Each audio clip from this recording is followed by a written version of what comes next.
నమస్తే, welcome to yoyo TV.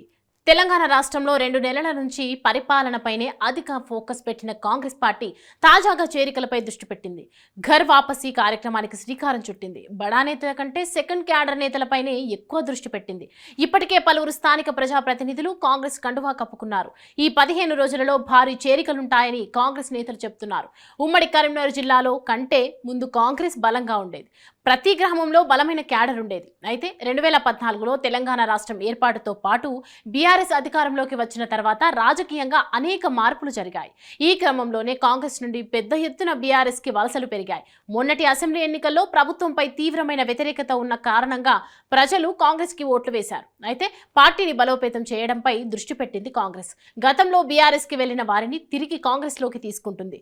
Parliament ఎన్నికల కంటే ముందే ఈ ఆపరేషన్ ని మొదలు పెట్టనుంది. ప్రభుత్వం ఏర్పాటు తర్వాత ఇప్పటికే కొంతమంది ముఖ్య నేతలు కాంగ్రెస్ కండువా కప్పుకున్నారు. ఎంపీ ఎన్నికల తర్వాత స్థానిక సంస్థల ఎన్నికలు, మున్సిపల్ ఎన్నికలు జరగనున్నాయి. ఈ క్రమంలోనే బలమైన క్యాడర్ కోసం చేరికలను ప్రోత్సహిస్తోంది కాంగ్రెస్.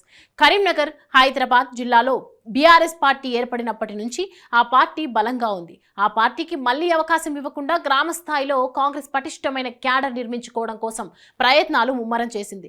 ఇప్పటికే పలు అవిశ్వాసాలు పెట్టి బీఆర్ఎస్ పై చేయి సాధించింది. చాలా మున్సిపాలిటీల నుండి బీఆర్ఎస్ కౌన్సిలర్ల కాంగ్రెస్ కండువా కప్పుకున్నారు.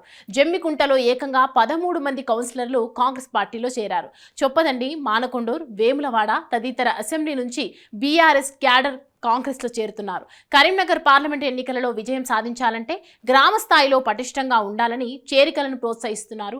అలాగే హైదరాబాద్ జిల్లాలో కూడా సెకండ్ క్యాడర్ నేతలంతా హస్తం చేరుతున్నారు. ఇప్పటికే పలువురు కార్పొరేటర్లు హస్తం కండువా కప్పుకున్నారు. మొన్నటికి మొన్న మేయర్ విజయలక్ష్మి సీఎం రేవంత్ ను కలవగా, తాజాగా greater deputy mayor Srilatha Shobhan కూడా సీఎం ను కలిశారు.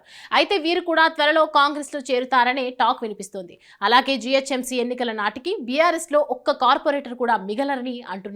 చూడాలి మరి రానున్న రోజుల్లో అటు కరీంనగర్, ఇటు హైదరాబాద్ లో రాజకీయ సమీకరణాలు ఏ విధంగా మారుతాయో.